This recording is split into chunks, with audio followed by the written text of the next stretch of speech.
Alex Chemrov here at Movements for Life. For today's restorative segment, we're going to make our way to the upper body and start stretching the lats using the True Stretch. So to really appreciate the lat, or any muscle for that matter, we have to definitely look at the origin and the insertion. So the lats, I think, greatly underappreciated the fact that they do insert into the lower back indirectly by way of the thoracolumbar fascia. So as it originates into the lower back, it's obviously going to be influenced by your hip motion. So the pelvis can't be dismissed when we look at any type of lat mobility. And then it inserts underneath your biceps, so all the way up into the humerus.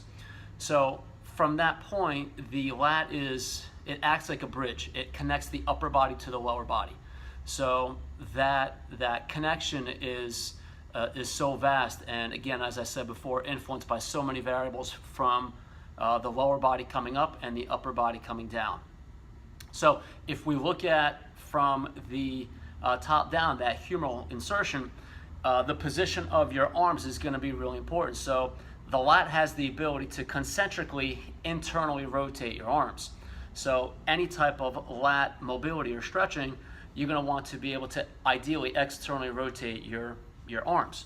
So when I'm getting into that lat stretch and I'm in that externally rotated posture, that is going to maximize that lat stretch from the top down, all right, from that insertion point. However, somebody doesn't like, or some people don't like being externally rotated, so you get that jam in the acromion process. So you can go more neutral or even palms down depending on what your symptoms are. If you don't get that pinch, then you could ideally stay externally rotated. From the pelvis end, ideally we want to stay in a slight posterior tilt, because when, again, shortened or restricted, when the arms come up and on stretch, it'll pull you into that anterior tilt.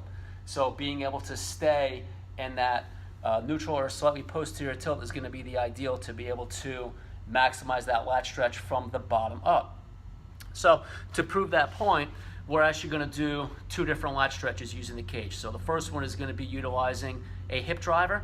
So I'm going to be articulating my pelvis to help create that bottom up lat stretch. And then I'll do another variation where we'll do more of like a shoulder driver, which will then pull from the top down.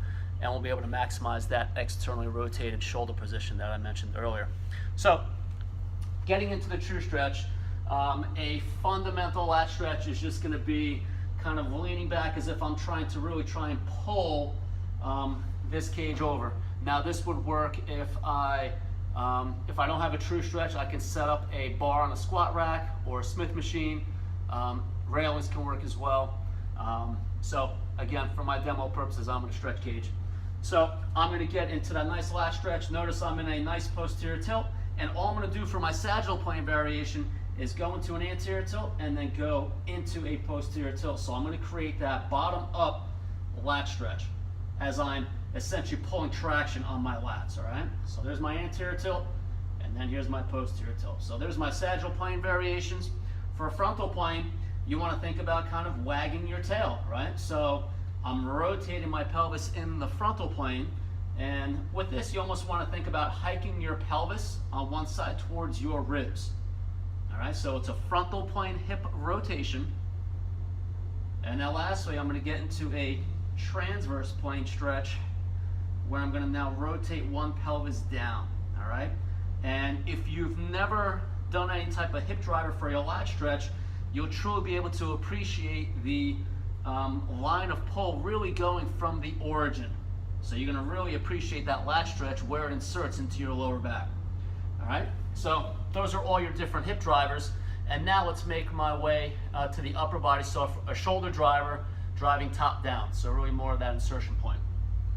So same setup like before. Now my cue is, as I'm staying slightly posterior tilted again, I'm going to drive my shoulder or my armpits down to the ground. So here's my sagittal plane drive. All right. Frontal plane, nice little side to side, and this will trickle down, and you'll get some weight shift into your pelvis and into your feet, which is totally cool. And then lastly, transverse plane. I'm going to rotate one armpit down to the ground at a time. All right, again, let the chain reaction take place down to your hips. It's all good. All right, so there you have it. So 2 different variations: bottom up, driving your pelvis; top down, more driving your shoulders. And see which works best for you. Again, just as a reminder, if you get a little bit of that shoulder jam up on top, try changing the position of your arms or your palms. So ideally externally rotated. If you need to go neutral or if you need to go palm down, totally fine. Just find what works best for you so that you get the stretch into your lat and not as much of that pinch and the compression up on top. All right, so there you have it. Thanks so much for watching, and we'll see you next week.